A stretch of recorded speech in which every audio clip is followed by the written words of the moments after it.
Commentaries on living.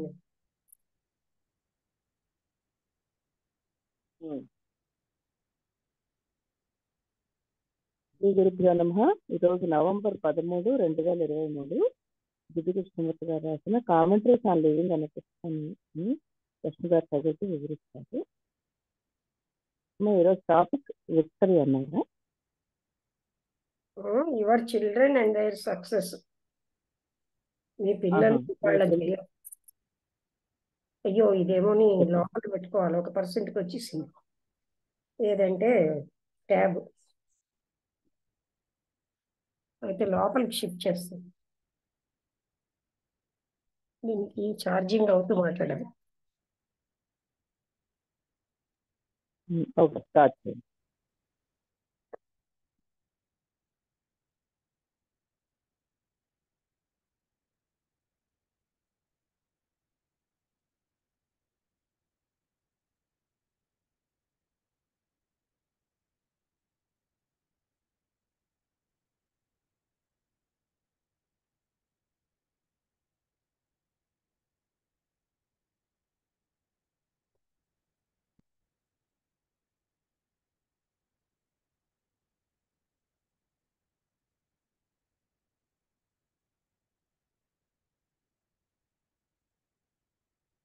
Percent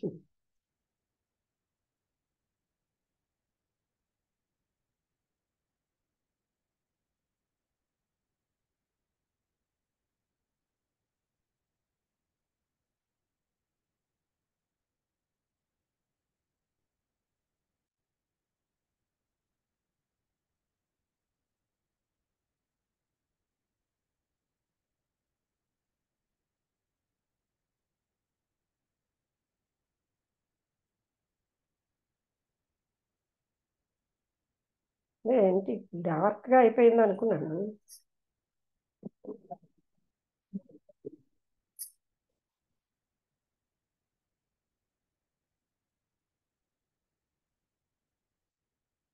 okay, your children and their success అండి topic. పిల్లలు వాళ్ళ జయం. అది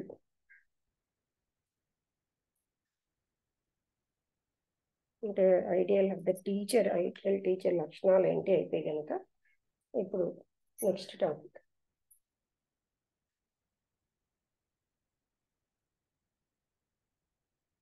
ఇదేమో ఒక మంచి బాగా ఉన్నటువంటి సాయంత్రం. ఆ కొండ చివర్లన్నీ కూడా సూర్యాస్తమయం కాంతితోటి బాగా ప్రకాశిస్తున్నాయి. ఆ ఇసుకలో దారిలో ఉన్న ఇసుకలో వ్యాలీకి దారి తీస్తుంది. అది అక్కడ వుడ్ పెక్కర్స్ అని అంటే వడ్రంగి పిట్టలు 4 స్నానం చేస్తున్నాయి. వాటికి ఉన్నటువంటి పొడుగైనటువంటి ఆ ఏమంటారు బీక్స్ అంటే ముక్కు అంటాం కదా దాన్ని. అవేమోని వాళ్ళు ఆ శాండ్ని లోపల ఉన్న వాటిని ఏవో అవి పీకుతున్నాయి. వాటి యొక్క రెక్కలు అంటే కొట్టుకుంటున్నాయి. అవి శరీరాల్ని కదిలిస్తున్న కొద్దీ లోతుగా.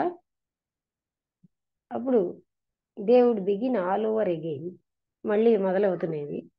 The Tufts on their heads అంటే వాటి తలపై ఉన్నటువంటి కుచ్చుళ్ళు లాంటివి బబ్లింగ్ అప్ అండ్ డౌన్ మీదకి కిందకి వెళ్తున్నాయి. అవి ఏంటంటే ఒకరినొకరు పిలుచుకుంటున్నాయి. అవి ఎంతో ఎంజాయ్ చేస్తున్నాయి సంపూర్ణంగా. వాటిని డిస్టర్బ్ చేయకూడదని మేము కొంచెంసేపు ఆగాం. ఆ మార్గం అంటే ఆన్ టు ద షార్ట్ చిన్నగా ఉన్న మార్గం thick grass of recent rains. ఈ మధ్యనే వర్షాలు పడడం వల్ల చాలా ఒత్తుగా అక్కడ గడ్డి మొలిచింది. అక్కడ కొన్ని అడుగుల దూరంలో ఒక పెద్ద పాము ఉంది. ఎల్లోయిష్ గాను శక్తివంతంగాను ఉంది. దాని తల చాలా అంటే స్లీక్గా అంటే చిన్నగా ఉంది. పెయింటెడ్గా అంటే అండ్ క్రూయల్లీ షేప్, క్రూరంగా షేప్ అయి ఉంది. అది ఆ పక్షుల మీదకి అది చాలా తీవ్రంగా వెళ్ళాలని, డిస్టర్బ్ చేయాలని చూస్తుంది. దాని యొక్క నల్ల కళ్ళు ఏ కదలిక లేకుండా చూస్తున్నాయి. దానికి ఉన్నటువంటి నలుపు, ఆ తర్వాత రెండుగా చీలినటువంటి నాలిక లోపలికి వచ్చి వెనక్కి వెళ్తోంది, పైకి వచ్చి లోపలికి వస్తుంది, పైకి వచ్చి లోపలికి వెళ్తుంది. అదేమి ఎవరు గ్రహించినంతగా ఆ పక్షుల వైపుగా నడుస్తుంది. దానికి ఉన్న పొలుసులని ఏ సౌండ్ చేయట్లేదు. ఆ గ్రాస్ మీద అంటే అది గడ్డి మీద ఏ సౌండ్ చేయట్లేదు. అదేమో ఒక నాగుపాము. దానివల్ల దాని మృత్యు ఉంటుంది. అది చాలా అపాయకరమైనది కానీ సౌందర్యంగా ఉంది. అది చాలా ప్రకాశవంతంగా ఆ డార్క్ లైట్లో కనిపిస్తుంది.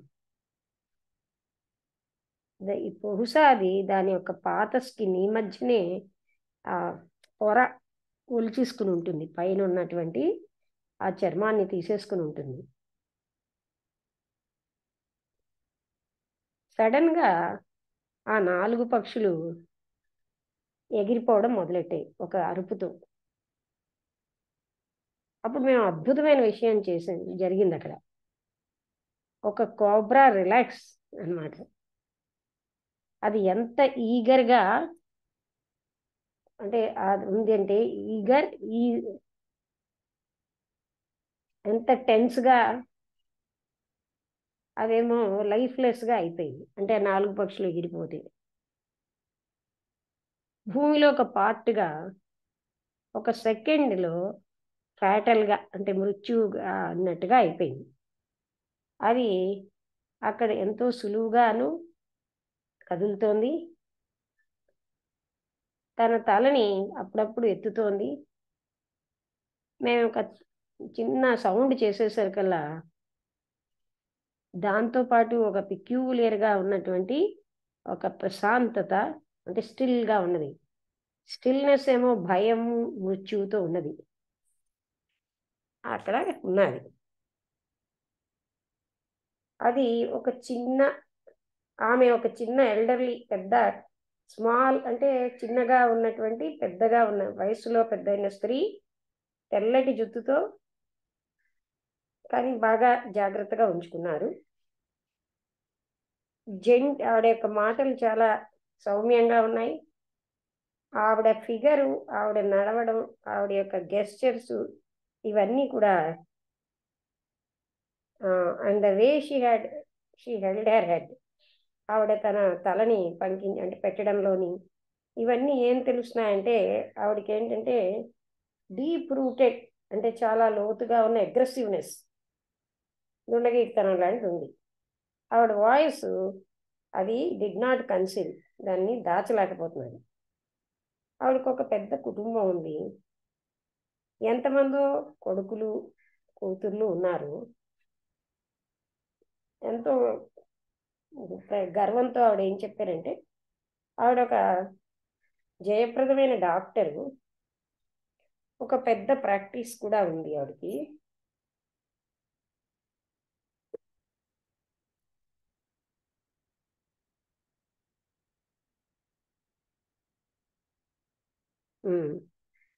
అండ్ ఆల్సో ఆవిడ మంచి సర్జన్ కూడా. ఆవిడ యొక్క ఒక కూతురు చాలా తెలివైంది, జయప్రదంగా ఈ రాజకీయాల్లో ఉంది, జయప్రదమైన రాజకీయవేత్త. పెద్ద కష్టం లేకుండానే తన మార్గంలో తను వెళ్ళిపోతుంది. ఇదంతా ఆవిడ ఒక చిరునవ్వుతో చెప్తోంది. ఆ చిరునవ్వులో ఏముందంటే మీకు తెలుసు కదా స్త్రీలు అంటే ఏమిటో అన్నట్టుగా. ఆవిడ ఇంకా చెప్తూనే ఉంది ఈ పొలిటికల్ లేడీ కోసం. ఆ తర్వాత ఆవిడకి స్పిరిచువల్ ఆస్పిరేషన్స్ కూడా ఉన్నాయని political lady had spiritual aspirations, ఆధ్యాత్మికమైనటువంటి ఆశయాలు కూడా ఉన్నాయండి. అయితే మీ ఉద్దేశంలో ఆధ్యాత్మికమైన ఆశయాలు అంటే ఏంటి? ఆవిడ చెప్తున్నారు. ఆవిడేమో ఒక అంటే రిలీజియస్ లేదా ఫిలసాఫిక్ గ్రూప్కి హెడ్ అవ్వాలని అనుకుంటుంది. ఇతరుల మీద పవర్ కలిగి ఉండడం ఒక సంస్థ ద్వారా అది తప్పకుండా చెడే. అది that is the way of all politicians. అందరు రాజకీయవేత్తల మార్గము అదే, వాళ్ళు పాలిటిక్స్లో ఉన్నా లేకపోయినా. మీరు దీన్ని సంతోషకరమైనటువంటి మోసపోయిన పదాల్లో దాచివచ్చు. But is not the desire for power. అంటే పవర్ కావాలన్న కోరిక అది ఎప్పుడు చెడ్డదే కదా. ఆవిడ విన్నది కానీ ఆవిడకేమి దాని మీద but what was being said, ఏం చెప్పబడిందో దాన్ని ఆవిడకేమీ అర్థం కాలేదు. ఆవిడ ముఖంలో అది రాసుంది. ఆవిడకి ఇంకొక విషయమే ఎక్కువగా పడుతుంది. అదేంటంటే ప్రెసెంట్లీ ఆవిడ ఎమర్జ్ అంటే బయటకు కనిపిస్తుంది. She went on to tell of the activities of her other children. మిగతా పిల్లలు ఏ ఏ పనులు చేస్తున్నారు చెప్పుకుపోతుంది ఆవిడ. వాళ్ళందరూ కూడా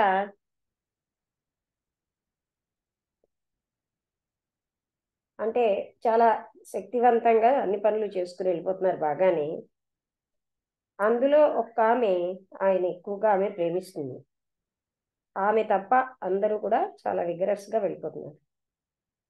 వాట్ ఈజ్ సారో, దుఃఖం అంటేనేమిటి? వాడు సడన్గా అడిగారు. సమ్వేర్ ఇన్ ద బ్యాక్గ్రౌండ్లో ఎక్కడో నేను నా జీవితంలో అది అన్ని టైముల్లో ఉన్నట్టు ఉంటుంది. Though all but one of my children are well. అందరూ ఒక్కరు తప్ప వెల్ ఆఫ్ అండ్ కంటెంటెడ్. అంటే నా పిల్లలందరూ ఒక్కళ్ళు తప్ప బాగానే తృప్తిగానే ఉంటున్నారు. సారో has been constantly with me. నాకు దుఃఖం నిరంతరాయంగా ఉంటుంది. నేను నా ఫింగర్ని అందులో పెట్టలేకపోతున్నాను, కానీ అది నన్ను వెంట తరుగుతూనే ఉంది. నేను రాత్రులు చాలాసేపు తెలివిగా ఉంటాను. ఇదంతా నాకు దేనికోసం వస్తుంది దుఃఖం అని. నాకు ఎక్కువగా నా యంగెస్ట్ సన్ మీద ఎక్కువ నాకు పట్టింపు ఉంది. ఆయన ఒక ఫెయిల్యూర్. ఆయన ఏది ముట్టుకున్నా కూడా అది ముక్కలైపోతుంది.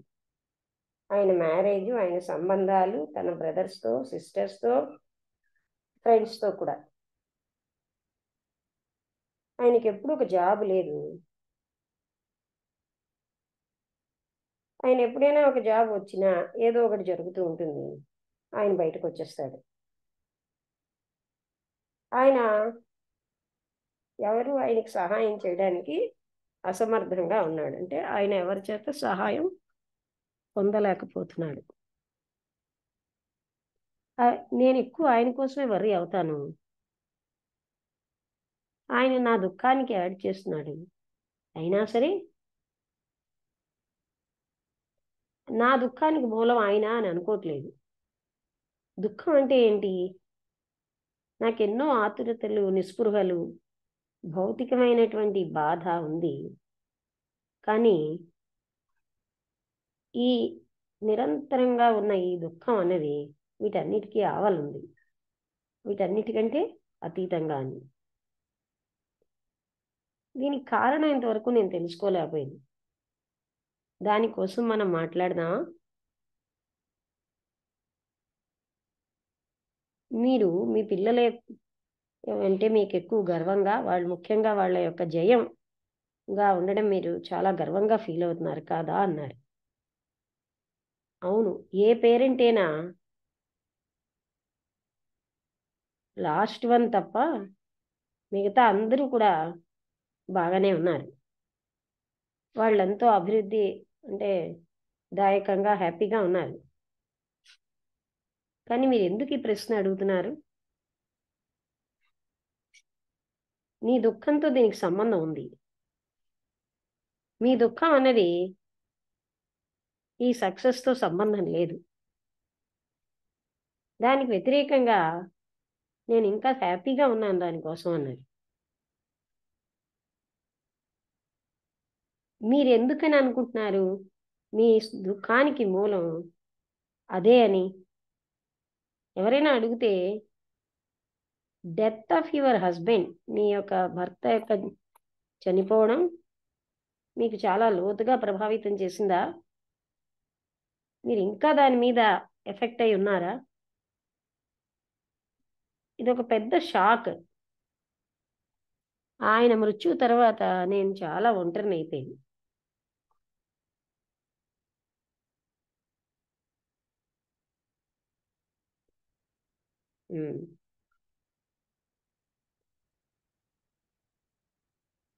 అదే,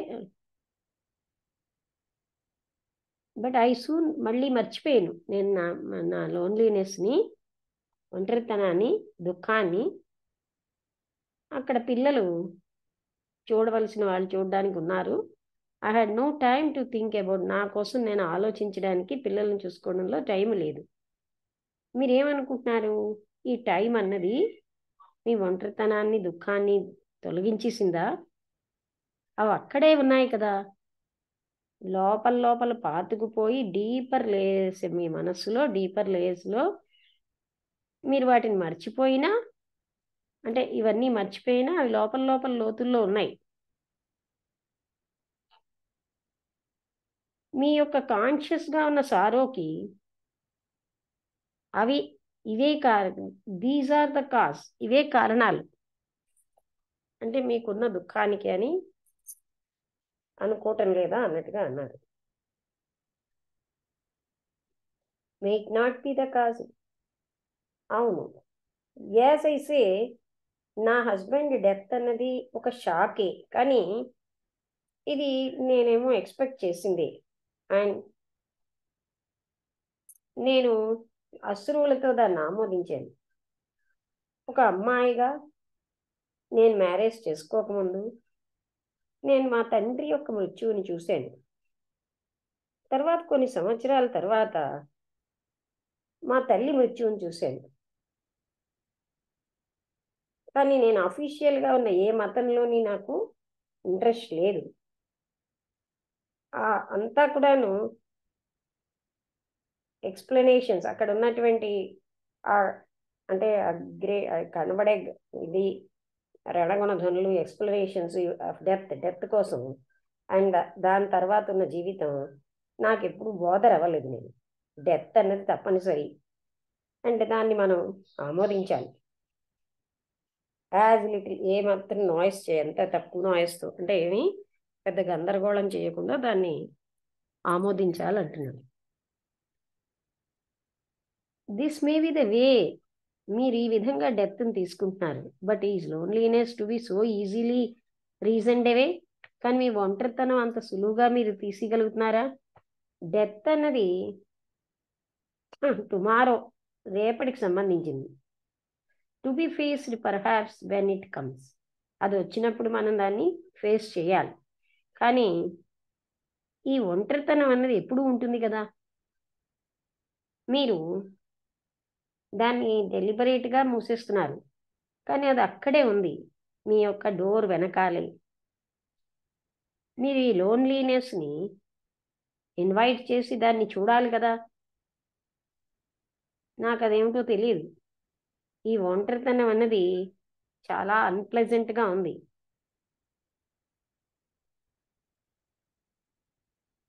నేను డౌట్ చేస్తున్నాను ఏంటంటే,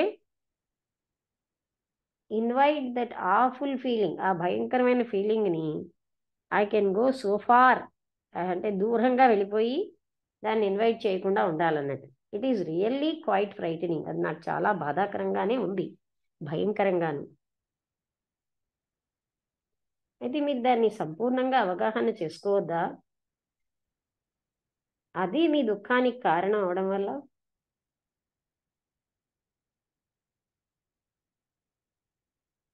how am I to understand, నేను ఏ విధంగా అర్థం చేసుకోవడం దీన్ని?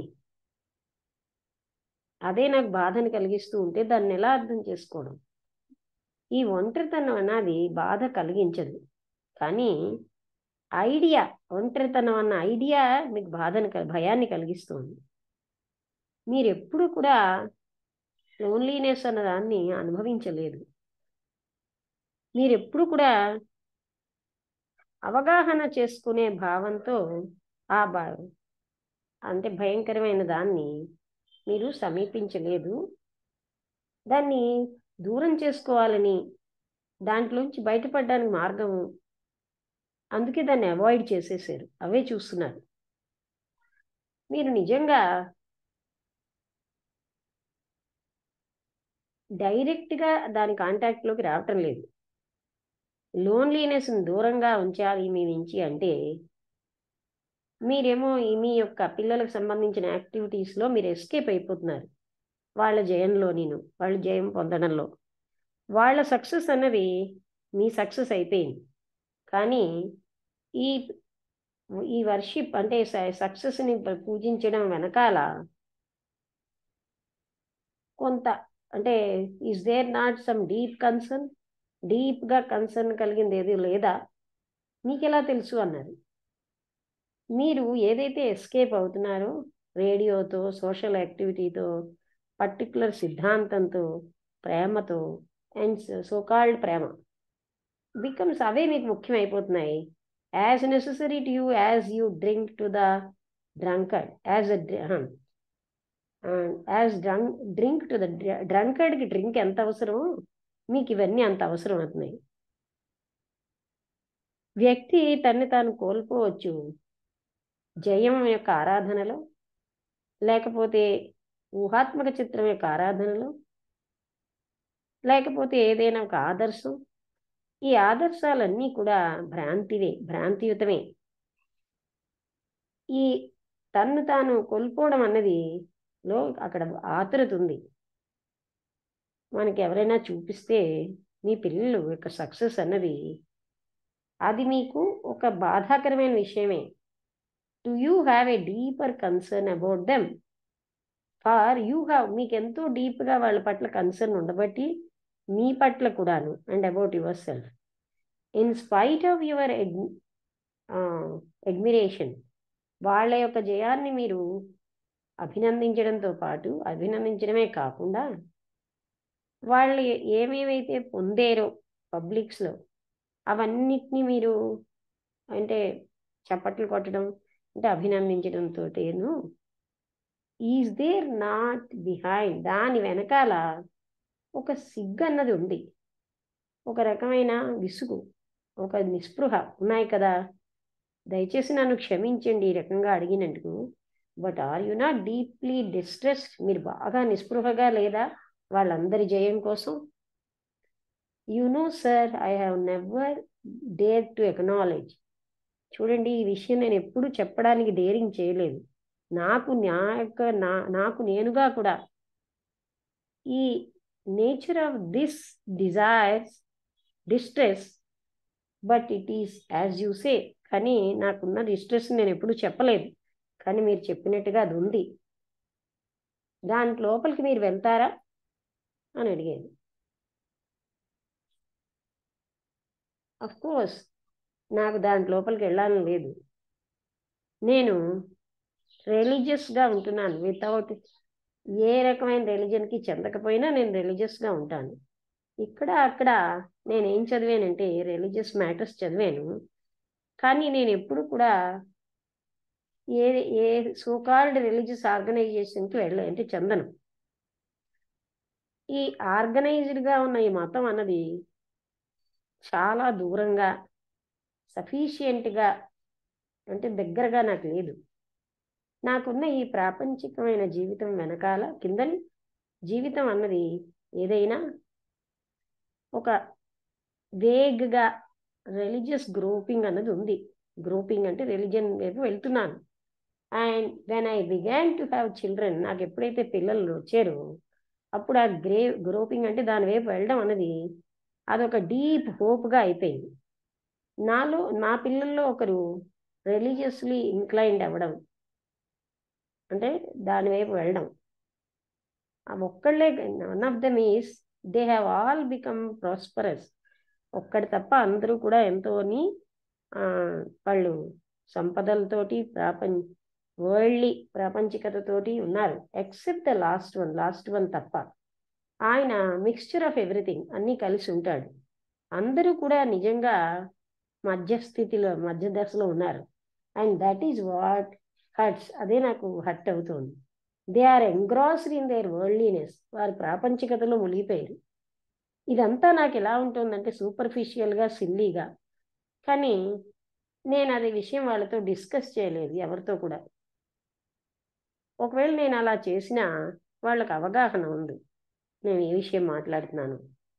నేనేమనుకుంటున్నానంటే అట్లీస్ట్ వన్ ఆఫ్ దెమ్, ఒక్కళ్ళైనా డిఫరెంట్గా ఉంటే, and I'm horrified at their mediocrity, వాళ్ళకున్న మధ్యస్థితికి నేను చాలా భయపడుతున్నాను.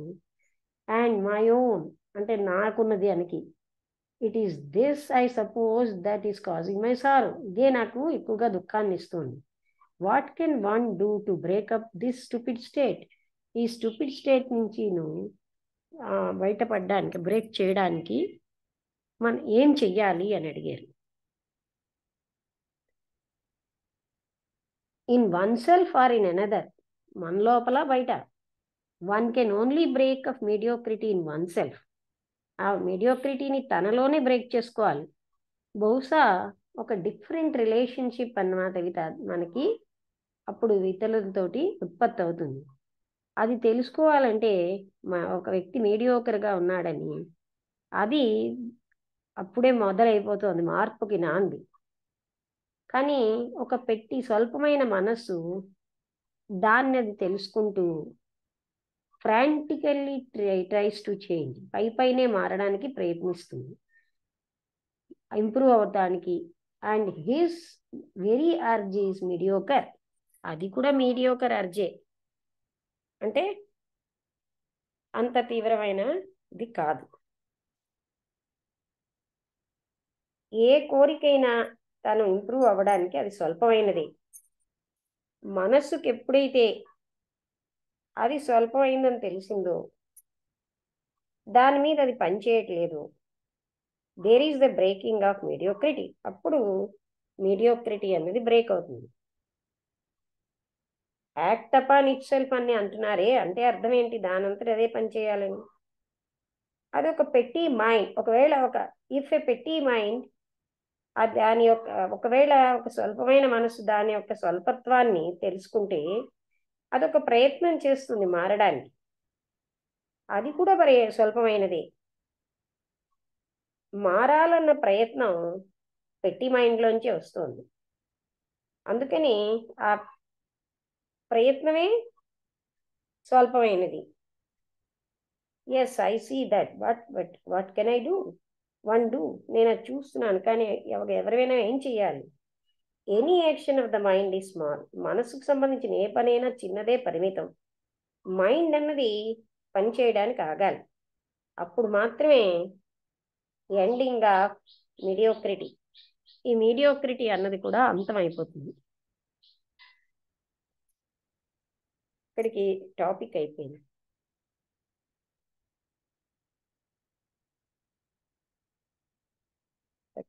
టాపిక్ తర్వాత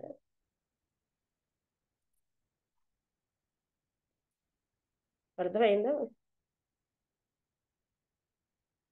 అంటే మనమేమో అంత పిల్లలు బాగున్నారు ఇవన్నీ అని ఎంతో ఇదైనా లోపల అక్కడ డెస్పైర్ ఉంది, లోన్లీనెస్ పోలేదు అని చెప్తున్నారనమాట.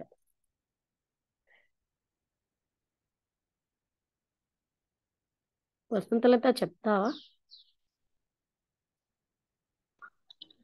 అందరికీ నమస్కారం. అంటే చెప్పడానికంటే నాకు ఎక్దమ్ క్లియర్ గా లేదు. ఒక్క లాస్ట్ అంటే పిల్లలు మీడియోకర్ గా ఉన్నారు అనేటువంటి విషయం తెలియడం అనేది ఒక చేంజ్ కి బిగినింగ్ అని అతను అన్నారు. మనం అంటే మీడియోకర్ గా ఏంటి ఉన్నాం అన్నది ఈవిడ ఒక పెట్టి మైండ్. మనం కూడా మీడియోకర్ గా ఉన్నాం,